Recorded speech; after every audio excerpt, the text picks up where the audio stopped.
Welcome to Trulyfit. John, thank you so much for joining the Trulyfit Podcast for round 2 here. Why don't you give my audience and listeners who didn't hear you the first time a little insight into, pun intended there, a little insight into who you are, your company, and what you do day to day interconnected with the health and wellness industry. Yeah, so I'm the founder of Incite Tax Accounting. We currently have about 110 team members. A lot more than we had on the first round. Located in Utah, we serve a lot of different service-based business, but we have definitely a high concentration, over 500 fitness professional clients. So my day-to-day is spent a lot of times now helping my team, training them, getting them to provide the service that at the standard that I want them to. But we love dealing with fitness professionals. For example, I wrote a book, Profit First for Micro Gyms. Owned a gym for 3 years so that I could understand our clients better. I'm not a very good gym owner. We were really great at managing cash, but you have to actually market really well, and we weren't good at marketing our gym. So a little bit of cash to manage, but ultimately, I understand my clients a lot better now, though, and that was the goal. So that's a little bit about us. Did you see a hole in the market as far as that niche was concerned? Obviously, you had ran a gym, so that makes you connected with that industry. But did you see I feel like gym owners don't have someone to go to, and I need to specialize in this? It was interesting. We actually decided to specialize in serving from a tax and accounting need before I got into it. But what happened was, we see the data, and we could see things like, or the gyms that seemed the most successful to us. And this isn't a blanket statement, just in general, had group training, personal training, and nutrition as kind of a 3-legged stool.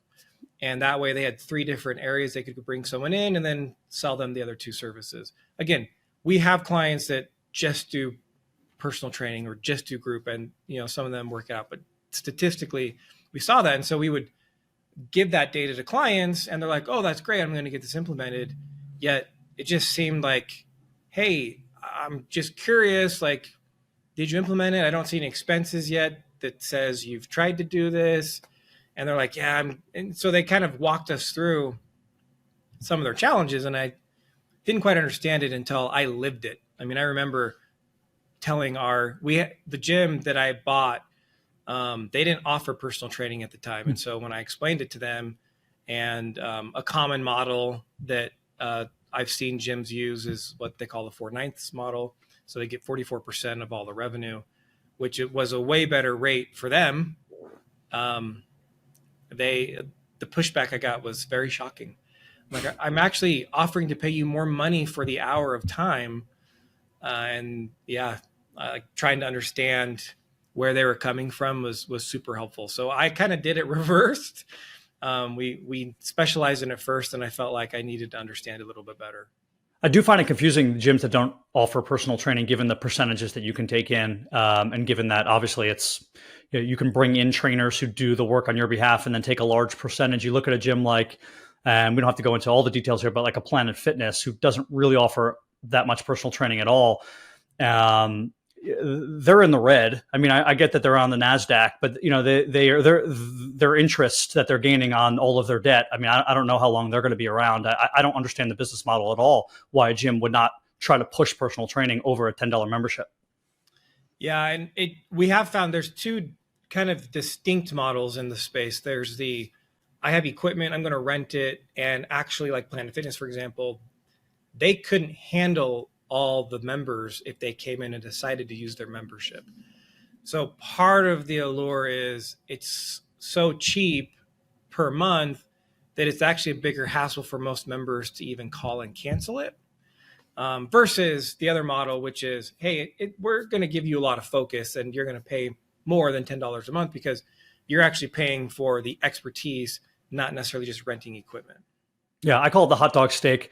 If you buy a pack of hot dogs for $2 on sale, there's a high likelihood they're going to sit in the back of some random drawer in your refrigerator, and you're going to throw it out maybe 2 months later. If you buy a T-bone steak, you're eating it within 36 hours because you spent the money. You know what I'd love to do? I'd love for you to explain all the different acronyms in your industry, and what are the differences, right? The CPA, a tax specialist, an accountant. What exactly is the criteria, not only necessarily to get the job, but the information you're allowed to give? Yeah. So from a standpoint of like education and testing, the CPA is the highest level in the industry. It stands for Certified Public Accountant. The test has changed a little bit from when I took it, and they constantly evolve it, but it's a little intense and grueling. It's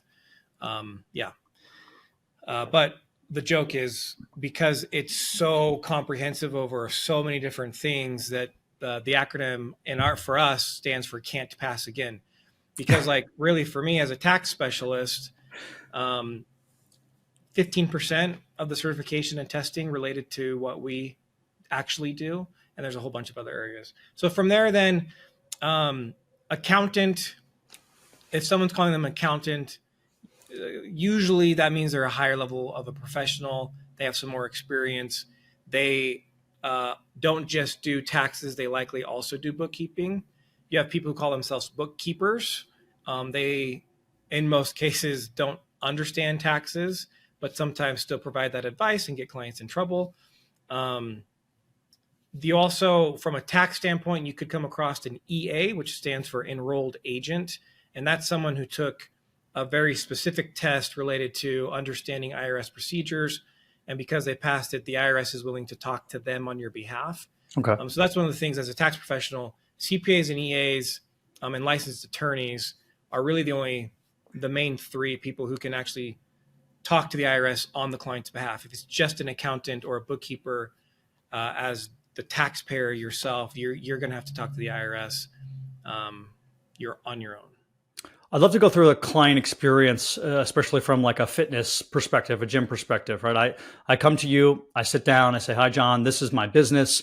This is my personal. I would assume maybe you handle both.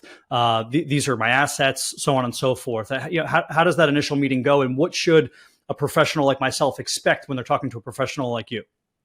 Yeah. The first thing I think to understand is what is your expectation as the client? We love referrals. In fact, a lot of firms, the only way they grow is from their current clients referring other people they know. But sometimes that can be an Achilles heel because the person who did the referring might have a different level of services or expectation than what you need. As an example, I have a long-term client. We're doing some year-end planning now at the end of the year. And he laid out, he's like, hey, here's a bunch of things that I'm looking to do in the next year because we're doing some changes with our businesses. We're adding some different ventures. And he's like, I need this, this, this, and this. And I looked at it and I'm like, man, this is great. This is like a outsourced CFO service, which we have a few professionals who do it, but in his case, we didn't have any capacity. And it's like, I appreciate you laying out your expectations. What we can do with the capacity we have is we can still have the year-end planning meetings. We can do the tax stuff. But if you're wanting weekly meetings, we're not right now in a position to offer that to you at a quality that we're going to be happy with. So knowing what you actually want from the professional is really important because the joke kind of is if you go to a bankruptcy attorney and you ask for advice on, how to buy a car, they're going to tell you to file bankruptcy because everything to them is the nail of bankruptcy and they're the hammer. And accountants tend to have specialties or things they're comfortable with. I can't tell you how many times we come across a new client and he's like making a lot of money, but doesn't have the right tax structure. And we say, I'm curious if you've been using a professional for so long, why don't you have, say, an S corporation? Oh, because my accountant said it's not that necessary. And comes to find out the tax guy doesn't even file S corps. He just knows how to file Schedule Cs. So taxpayers overpaying money just because a professional wants to fit the person into what they are capable of doing. And unfortunately, not everyone is upfront and honest as we are with our clients as far as what we can and can't do or comfortable doing or don't have experience doing. So manage expectations, super important. When you do sit down, though, they should be asking you questions like what exactly, like they should be helping you pull out the expectation. What are you looking to get out of the relationship? Where are you looking to go with your business?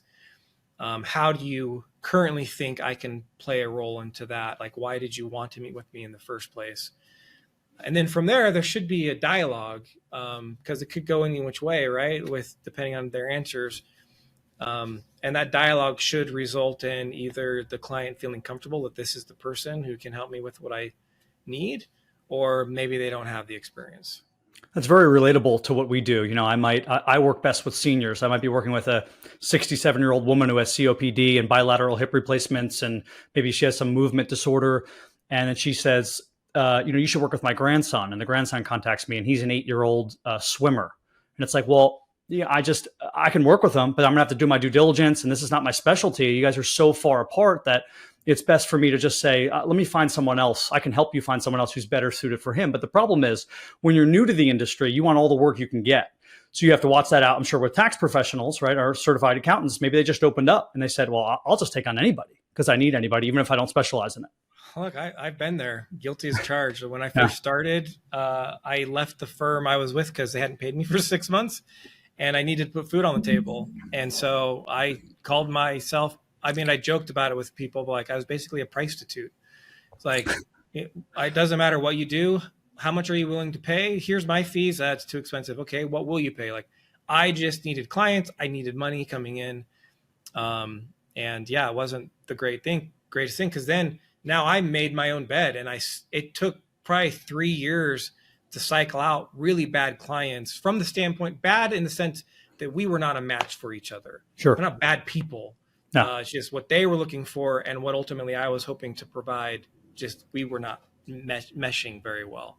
But it took like 3 years. And guess what? The people you end up hiring often refer people like them to you. And so if I have a bunch of people who are, the only thing they're interested in is the cheapest price possible, that's not the client base that ultimately I wanted.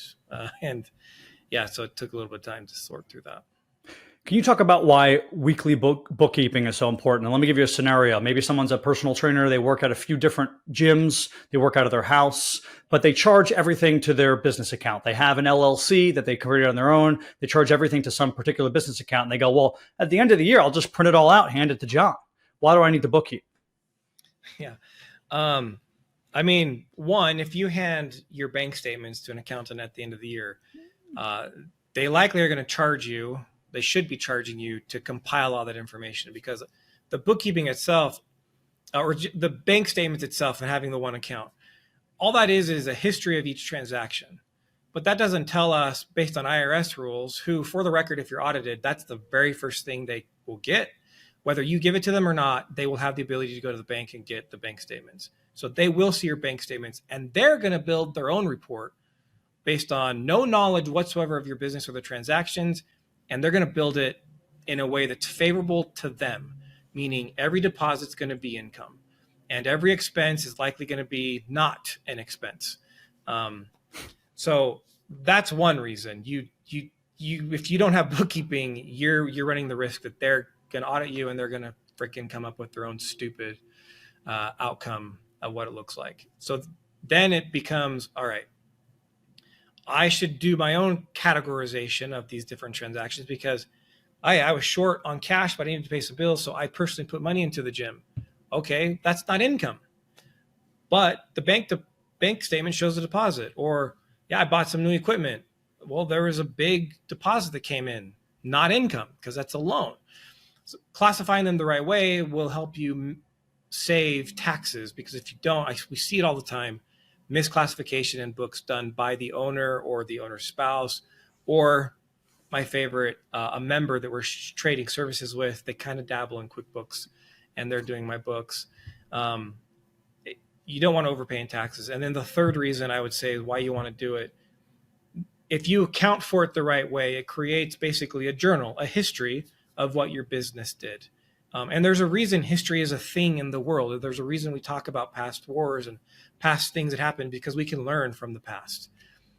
It's no different with the history that your bookkeeping reports for you, because then you can look at it and say, oh, it looks like the history is saying I was trending in one direction and then it changed. Anything that raises like, hey, there's a change here, that should lead the owner to ask questions like, why did it change? And was it change good or bad? Regardless, I want an answer to why it changed. And if it was good, I want to do more of that.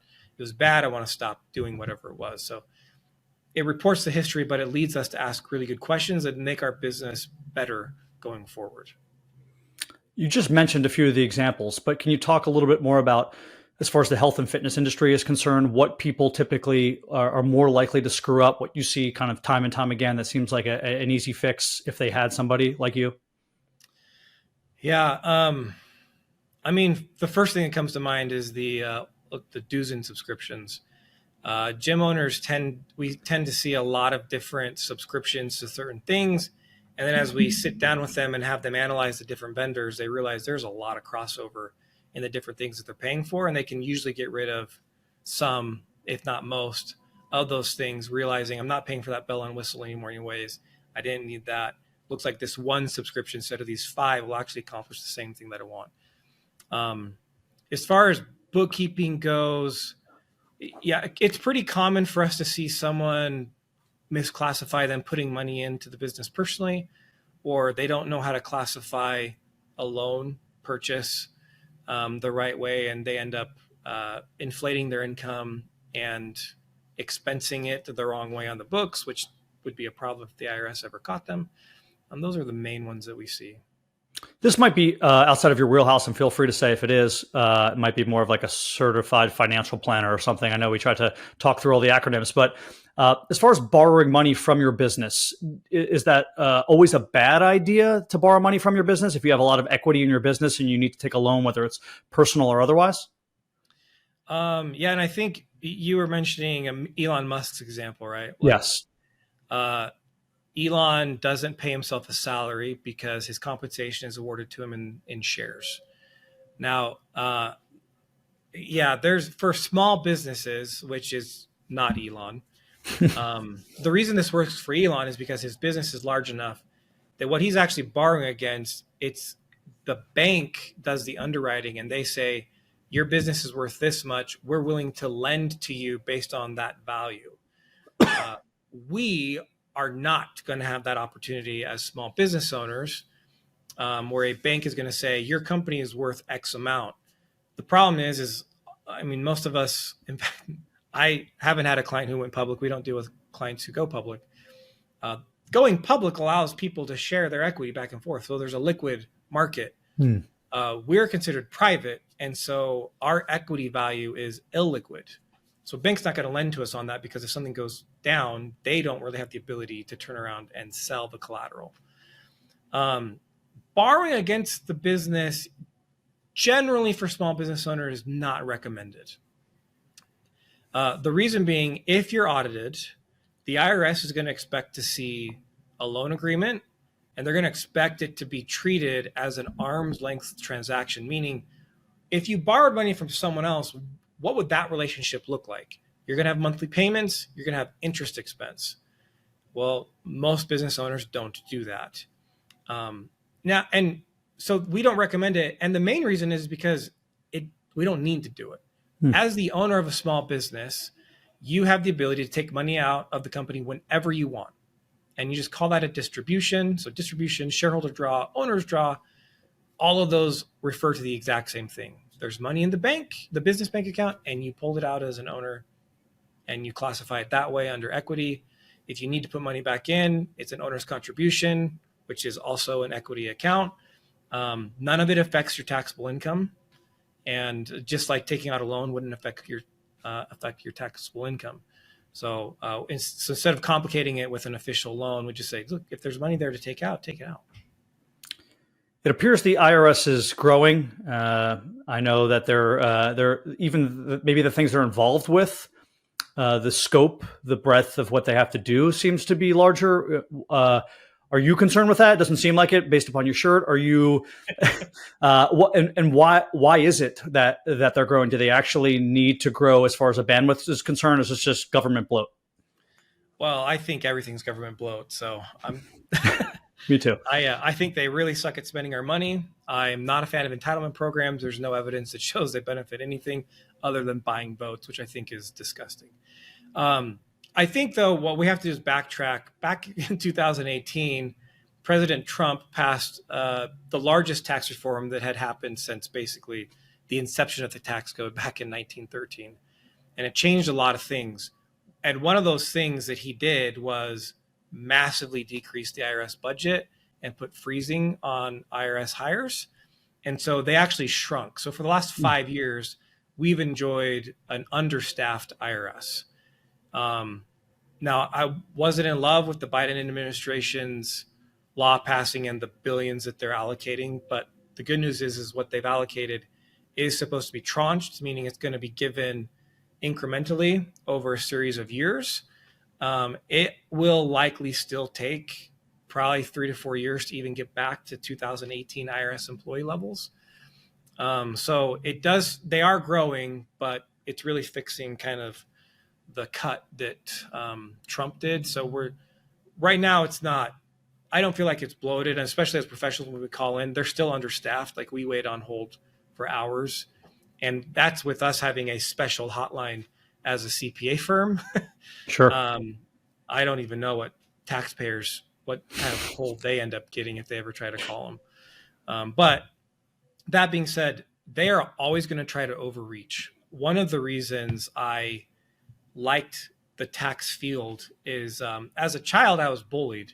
And so that caused some issues that I had to work through, found out even later in life, even as an employee. I had a hard time firing people, and it rooted back to the fact that I was bullied as a child because I wanted people's approval. And so I actually view the IRS and the entity of the IRS as one of the most empowered bullies that has free reign to do a lot of stuff. And so we get a lot of passion out of protecting taxpayers. So anyone listening, I just want you to know that if you ever get a letter from the IRS, there's a high likelihood, probably above 80%, that letter is not correct. If they're asking you to pay money, chances are it's not the right amount. Not saying you may not owe some money, but there's ways, and I think they have a plan. They send out letters to people knowing that a high percentage of taxpayers just pay it because they don't want to deal with it's scary. I get it. My heart rate increases when I open an IRS letter, like, oh no, what's this going to be? So I get it. And we deal with them all the time, and I'm comfortable with the language of the letters and how to deal with them. So I can't even imagine what a normal taxpayer feels. But yeah, don't always get advice from a professional if the IRS is reaching out to you, because you want someone to protect you, because without that protection, they will bully. What is a major red flag that you know of where the IRS is more likely to come after you? Like, I'm sure they've compiled, right, stats where they take out, like, okay, the IRS, these 100 people they came after, they looked at all of their returns and saw that there was one or two particular things in that return. What could that be? One of the biggest ones, which if you have a good tax professional won't happen, is having a personal return that has a Schedule C business reported on it that has a loss. Like the last stat I saw was something like of the people who get audited, above 90% of them had a Schedule C with a loss on the tax return. Because sometimes it's great. If I have like a lifestyle business and I have income coming in and I can expense a lot of part of my life, I sometimes don't pay any tax on actually getting income and being able to expense things that I already would have spent money on. That's great. And it works really well until you want to try to sell your business, and that's a different story. But the way that looks on a return is that I have a business activity that doesn't have a loss, but I like potentially a lot of our clients we've seen also have a W-2 job outside of the fitness business, or their spouse does. So high W-2, Schedule C loss, that's a problem. But with a good tax professional, you should have a better entity structure than filing your business activity directly on your personal tax return. And that likely is going to be an S Corp. But again, I would recommend meeting with a professional to make sure that's the right structure for you. But a separate entity filing gets filed at a totally different location with the IRS. It's a different department, different state usually. And the different departments with the IRS don't talk well to each other. So you avoid some of the scrutiny on. That's the number one red flag. The second one that often comes up is this idea of, hey, I have an office in my house, and I know I can get a tax deduction for that. So the IRS has a form called Business Use of Home. That form was created so that they can raise awareness to the IRS of who they should audit.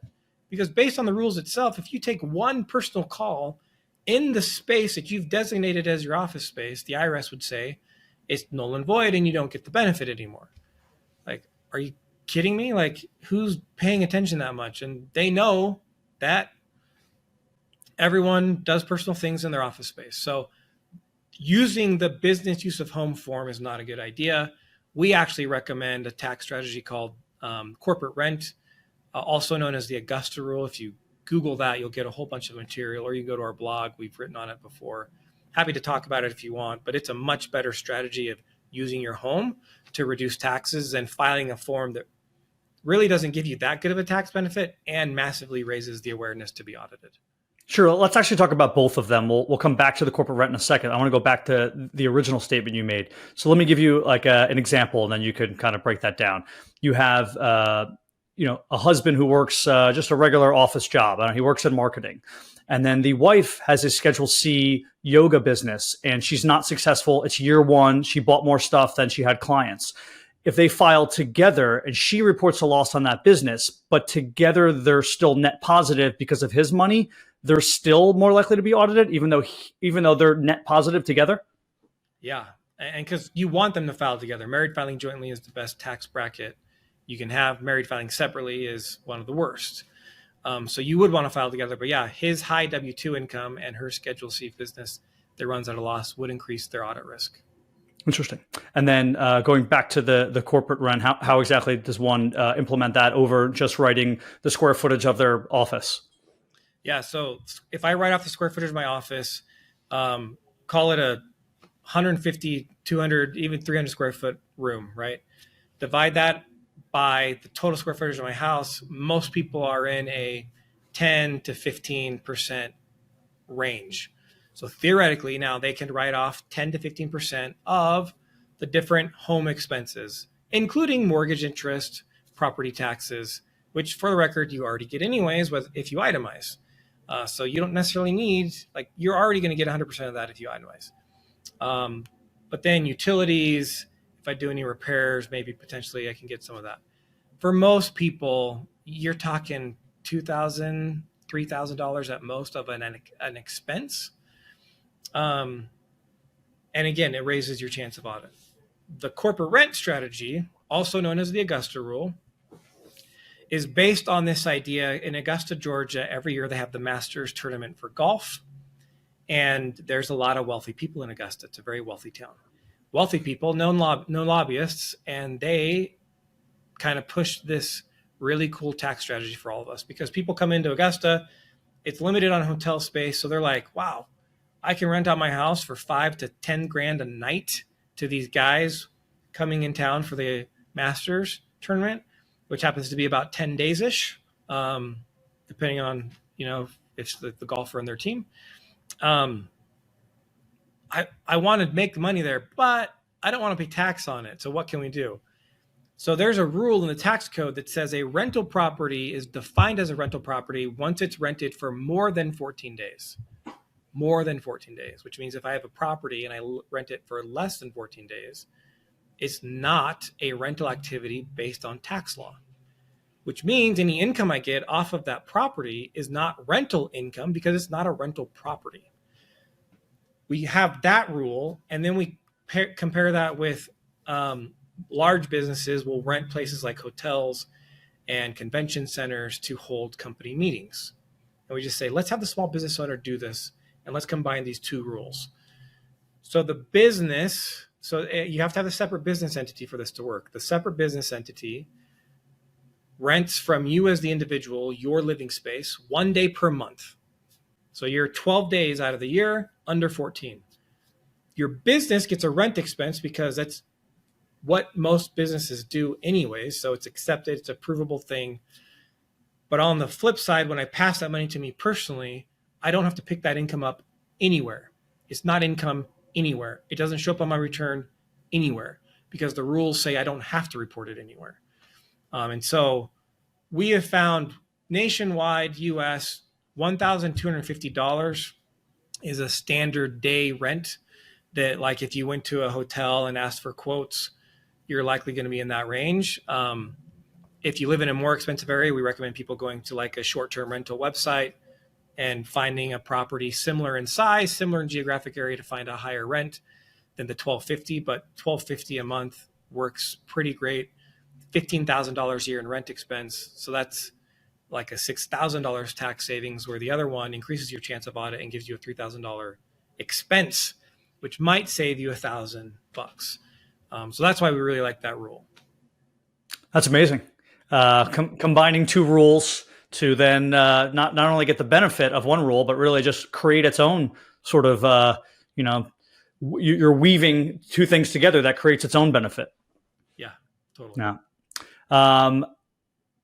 We talked about the red flags for the fitness stuff, which is really important. But I think one thing I have seen recently is that there's so many people accepting electronic payments.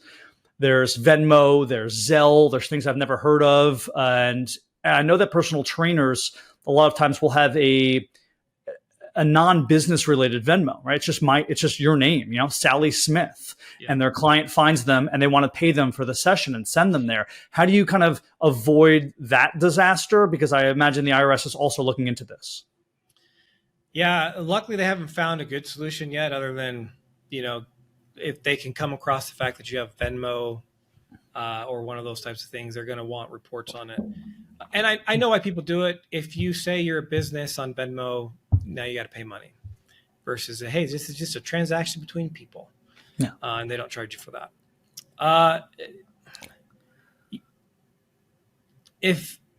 First of all, if you're doing that, please at least report the income. I get it. Like, you could technically hide it. And if you hide it, the IRS is going to have a hard time seeing any sort of transactions that result in it. But because it's more common, if they find it and you hid it, you're in big trouble. Because that now constitutes an act of fraud, and they can open up a lot more years to audit you. So just report it. If you don't want to pay the money for a Venmo account, for example, at least print off. You might have to do screenshots. Because I have a Venmo account, I'm not sure there's a way to print off or have something emailed to you of a list of that year's transactions. I think you have to literally screenshot it, which sounds like a massive pain in the butt. So I feel like if you're going to go that route, and I get the convenience of it, you definitely, at least you got to take screenshots so that you have record of what was considered client income and what was actually personal, because they are going to find it, and they will be able to get all that data themselves. If PayPal is as convenient, PayPal's a little bit nicer because you can export things and save records that way. But ultimately, I don't have an issue or qualms if someone is deciding to take payment that way for convenience. I do think, based on the size of your business, it is worth looking at the element of how professional do I want to appear. Mm-hmm. Receiving payments on Venmo is not as professional as just saying I have a merchant account. And yeah, you pay 2 or 3% depending on who you sign up with. But a lot of times that's also as convenient for people, especially now you get them on a recurring thing. You signed up with a thing, and until you cancel, it's a recurring membership, versus waiting for them to initiate the Venmo payment. That's a great point. Fantastic information, John. As usual, point us in the direction to find your business for any personal trainers or health professionals who are looking to use your services or look deeper into your company, Incite Tax. Yeah, so incitetax.com is a great way to go. And it's spelled a little bit differently because it's the word incite as to an incite a riot, because it technically means to cause to action. So it's incitetax.com.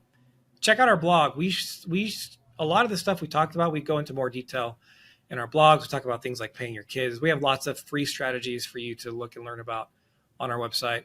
If you're interested in cash flow management, I also wrote the book. So the website you can find details on is profitfirstformicrogyms.com. Both are great tools. We try to give as much resources to gym owners as possible. I'll put the links in the podcast description. My guest today has been John Briggs of Incite Tax. John, thank you for joining the Trulyfit Podcast.